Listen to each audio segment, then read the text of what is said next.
რეზო, მოდის ახალი წელი. როგორ ხდება ახალ წელს? სახლში ტრადიციულად ოჯახთან ერთად. ყოველთვის დროზე ხარ ხოლმე სახლში? კი. არასდროს არ ყოფილი ხარ აი გზაში სადმე და შემოვიდა ახალი წელი ხარ? იმ ადგილას სადაც არ გინდოდა ყოფილიყავი. მე არა. არა? შენ ალბათ იქნებოდი ბოდიშო შეგაწყვეტინე. არა, გაცნობიერებულად ყოფილ ვარ სხვა გარემოში, ანუ სახლიდან შორს. სცენაზე, სხვა ქალაქში, სხვა ქვეყანაში მათ შორის, თუმცა არ ყოფილ ვარ, აი ესე, როგორ გითხრა, აი დაუგეგმავად შემთხვევით აღმოჩნდი ისეთ ადგილას, რომ მივდიოდი და რაღაც ის გამო შემაფერხა. ეგრე არა. ესი არ მახსენდება, ეს სტრესი არ მიმიღია, იმიტომ რომ ალბათ ის არის, გონია რომ ის ახალი წელი არ გამოვა, კარგი, რომ როდესაც ასეთ შეხვდები, მაგრამ გაშია როგორ შევხედავთ ამ ყველაფერს. სად არის თქვენი კოლეგა? ჩემ კოლეგას აგვიანდება სამწუხაროდ. მაგას შეიძლება ახალ წელსაც დააგვიანდეს სახლში მისვლა. იმიტომ რომ დარეკა რომ პაციენტს სჭირდებოდა და ვერ მოვიდო და დროულად და ჩვენც რა თქმა უნდა გაგებით ვეკიდებით ამას და ასევე შეიძლება დარეკოს სახლში რომ უკაცრავად მე მაგვიანდება მომავალ წელს მოვალო. არ გამიკვირდება არც ეს. ეხლა ერთი წამი წარმოიდგინეთ რომ ის სანუკვარი წამები რომელიც ასე ერთად უნდა აითვალო ოჯახის წევრებთან ან რა ვიცი როგორც დაგეგმეთ იმათთან ერთად და ხდება ისე რომ არ გამოვიდა. არ ვიცი, სადღაც მოყევით საცობში, ავტობუსმა დააგვიანა, მატარებელი გაფუშდა, თვითფინავზე მაგალითად რეისი გადაიდო და ხარ აი ამ ტრანსპორტში და მოვიდა ახალი წელი, გესმის უკვე ბათქაფუთქი ფოიერვერკი აფეთქდა და შეხვდები რომ მოვიდა ახალი წელი, მაგრამ სულ სხვა გარემოში ხარ, რა ძნელია რა? სხვათა შორის სტატისტიკის მიხედვით 1 მილიონი ადამიანი ახალი ახალ წელს, კი ბატონო, თვითფრინავში. აი რა, ნეტა როგორი არის იქ რომ happy new year რაღაცა. მე მაგის გამოცდილება არის სკრიალაღვინის აფეთქება? უნდა იქნება. მაგრამ გააჩნია რომ ისე რა საინტერესოა. ესეც გამოცდილება, მოსაყოლი ამბავია. თან ხო ამბობენ რომ ახალ წელს როგორც შეხვდები, ისე გაატარებ. ხო და ჰაერში გამოკიდებული ესა кейფით რომ მოფრინავთ, მოინ ძალიან კარგია. ხო, кейფის არ ვიცი ხა თუ არ არიან შეინაცნობები, შეიძლება ესე ძალიან მე იქეიფო, მაგრამ შეიძლება რეისის ბოლოს ძალიან კარგი და მეგობრებული, ესე ოჯახის წევრებად უკვე მიღებული და დაახლოებული ადამიანების ჯგუფი გყავდეს. თუ მანქანაში მარტო ხარ, შეგიძლია ხმამაღლა მუსიკა ჩართო, იმღერო, იცეკო, შენ თავს მიულოცო. თუ გვერდით მდგომ მანქანაში ნახე შენაირად ვიღაცა ახალ წელს ხვდები, შეგიძლია გადახვიდე თუ საცობში ხარ და ჩამოართო ხელი და ერთად შევხვდეთ. რა მაგარია, ცუდია. არა, მაგრამ იმ მომენტში ის ყველაზე ახლობელი ადამიანი არის და ხდება. და ერთად ამ ბედნიერებას თუ ახალ წელს ერთად აღნიშნავთ. კინოსცენარით შეიძლება ესე ვთქვათ, ასეთ თემატიკაზე დაიწეროს. ნამდვილად. მოკლედ არის გამოსავალი ასეთ დროსაც, გაჩნია ვინ როგორ შეხედავს ამ ამბავს. მართლა შეიძლება ისეთი კაი ნაცნობები შეიძინო ასეთ დროს და ისეთ ადამიანებს გადაეხვიოს, საერთოდ რომ არ იცნობ, მაგრამ ეს იყოს ნამდვილად გულწრფელი მილოცვის სურვილი და ერთად ყოფნის. საინტერესოა როგორია რეალობაში, როდესაც ადამიანი არ ხვდება იქ ახალ წელს, სადაც ქონდა დაგეგმილი და ამ რეალურ ისტორიებს ახლა მოგვიყვება მომღერალი ჩვენი ხშირი სტუმარი მარიტა როხვაძე. მოდი მარიტა. მოგესალმები. როგორ მიყვარს შენი ხალასის შემოსვლა? კარგად. იმედია ეს წელი არ არის ის, რომელსაც შენ დაგეგმავ და არ გამოვა ისე როგორც გინდოდა ახალი წლის 12 საათის დადგომა, ხო? ხანსად შევხვდი, ხანსად. აი ლიფტში, საპირფარეშოში. კი ბატონო, გზაში ეს ისეთი სული ამბავი არის, ხო? ერთი წუთი. ეხლა მითხრი საპირფარეშოში რა გინდოდა 12 რუაკ და ერთი წუთი. აი სანამ სცენაზე გახვალ, ხო, ისი ჩქარა რაღაცები და ისე გამოვიდა რომ შევხვდი საპირფარეშოში. საპირფარეშოს წელი რომელი? კოვიდამდე. კოვიდამდე როგორი წელი იყო? მე მოვიდა კოვიდი, მარიტა. აი, ჩემი ბრალი ყოფილა კოვიდი, კი ბატონო. კაი, ლიფტის ამბავი? ბათუმში მქონდა კონცერტი და ვერ ავედი, მოკლედ, ესე ლიფტით დანიშნულების ადგილზე, რომელი სართული იყო? მე მგონი 20-მე, ხო. მარტო იყავი ლიფტში? მარტო ვიყავი. და რა გააკეთე?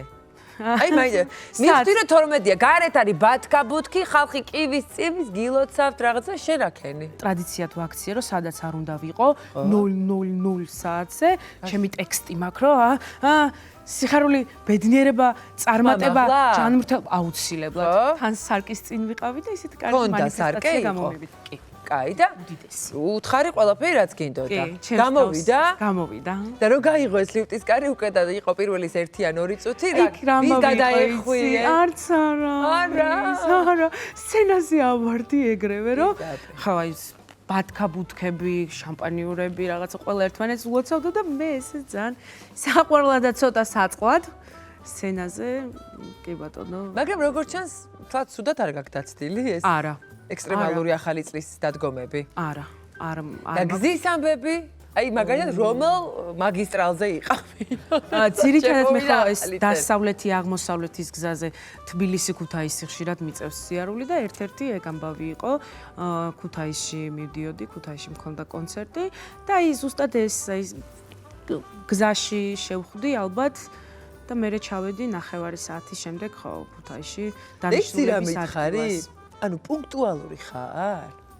ანუ ეხლა რა მიფიქრო რომ შენ იმით ვერ მოხვდი ვერც ერთ მომენტში 12-ზე იქ სადაც უნდა მოხვედრილიყავი რომ არ იყო სავალდებულო ზუსტად A პუნქტიდან თუ აი როგორ? არ იყო სავალდებულო ზუსტად 12-ზე ყოფილიყავი, მაგრამ ისეთ დროს აი მაგ დროს ხო შეიძლება რომ ცოტა კი ადრე, მაგრამ არა მე თავის დროზე ვიყავი, უბრალოდ მე რა რომ ახალი წელია. 12-ზე მოვიდოდა ექიმების განათლებაში, ვინ მოყვებოდა ამ ამბებს? ეგრევე არ მომختارიყო. მე ერთხელ იცი ბათუმში მქონდა ასევე კონცერტი და შევხვდი მუკნარის ტრასაზე, იქ გავაჩერეთ მანქანა, გადმოვედით, მანდ უკვე ვიცოდი რომ აუცილებლად გზაში შევხვდებოდი, თავისი შამპანიურებით, მილოცვებით, აბა და გავაგზელეთ თან გზა მშვენივრად. შვენიერი, რას უწუნებ, რეზო, რა სიტყვი? დარწმუნებული ვარ, თიკასაც ქონია ესეთი შემთხვევები. მე ვერ ვიხსენებ, იცი, რაღაცად ვერ ვიხსენებ, რომ აი როგორ გითხრა, სცენაზე მდგარ ვარ ამ დროს, ან რაღაცა გადაღების პროცესში, ან პირდაპირ ეთერში, ან არ ვიცი, ყველანაირი შემოქმედებითი მდგომარეობით, მაგრამ აი A პუნქტიდან B პუნქტში გადაადგილებისას ან იგივე საპირფარეში ან იგივე არ ვიცი. მაღაზიაში თუ კიბეზე არ ყოფილვარ, არ მახსენე. სცენაზე ცალი ფეხსაცმლითაც გავსულ ვარ. რა სად იყო მეორე ცალი? ეს იყო კონკიას ისტორია. გეტყვი ახლავე ზესტაფონში. კონცერტზე გავსულა გზელი კაბა მეცვა და ერთ ფეხზე ქუსლით ვიდექი, მეორე ფეხზე ისე ლამაზად. მე ჩაქჩა? დიახ. კიბეზე რომ აი მოღოთ მართლა კონკიას ამბავია ისე. ჩაქჩა კიბეზე? კიბეზე არა, ნახე, სცენა კი იდეალური სცენა იყო, მაგრამ მე ხო იქ უნდა ჩავადგა ფეხი, სადაც ქუსლი გამძურებოდა. ხო? და გავედი ესე ლამაზად კი. და არაჩვეულებრივად შევასრულე ის ნომერი, მე რა რომ ცოტა ნომერი გასაგებია, მაგრამ მე უფრო მაინტერესებს პრინცის ამბავი, უფლისწული გამოჩნდა თუ არა. დაგხვდა თუ არა ამ ფეხსაცმლით? უფლისწული რამდენი ხანია გამოჩენილი? არა, იმ ფეხსაცმლიდან იმ დროს. უი, არა. ჩემზე არ ჭრის ეგეთი რაღაცეები. არც თაიგულის დაჭერა. არა.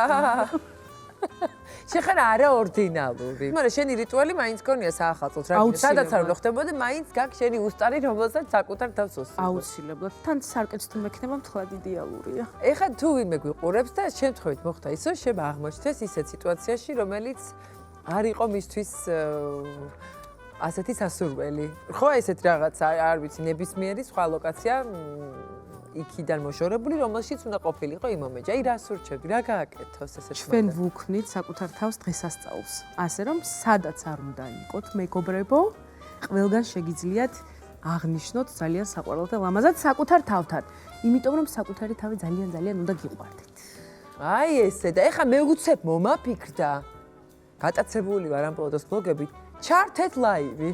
ჩაირთეთ ლაივი, სადაც არ უნდა იყო და ხო იქნება ვიღაცა თქვენაირად სადღაც მეორე მხარესაც შეიძლება მარტო ან შეიძლება უბრალოდ ასეთი გატაცებული ამ სოციალურ ქსელები და იქ შემოვლენ და იქნება დიდი ჟრიამური. ძალკე ახალი წლის აღნიშნვა იქნება. Online party. ცუდია. შვენიერი იდეა ჩემი აზრით. მაგრამ მუსიკა ნებისმიერ შემთხვევაში დაგჭირდება. სადაც არ უნდა შეხვდეთ ახალ წელს და ტელეფონი ყოველს კი გვაქვს ჯიბეში და თავარა დამჯდარი არ იყოს. დავარია დამჯდარი არ იყოსო დარეკო მაინც რომ ლიფტში ვარ გაჭედილი მიშველეთქო აი ძალიან ცუდია ხო ერთხელ ლიფტში მე გავიჭედე კონცერტის წინ მაგრამ ეს არ იყო ახალი წელი უბრალოდ და დიდხანს ვიჭექი იქ და მე როგორღაც გამოვედი დაპირალებ აი მათ შეიძლებოდა რომ გული გამსკდომოდა ალბათ ნუ არა უშავს ეს იყო ამან ჩაიარა და იმის მერე მაინც სარგებლობ ლიფტით ჩვეულებრივად დამოვიწყდა ეს ისტორია. მარიტა, მინდა გთხოვ რომ გვიმღერო. შენი განწყობა, რომელსაც საკუთარ თავსაც უქმნი და სხვებსაც უქმნი, ახლა გვინდა რომ ჩვენი მაყურებლებისთვისაც შეგქმნი. ეს სიმღერა არის ჩემთვის ფავორიტი, ესე რომ ვთქვათ ახალი წლისთვის. ფიფქებო, ფიფქებო, კატკატა ფიფქებო.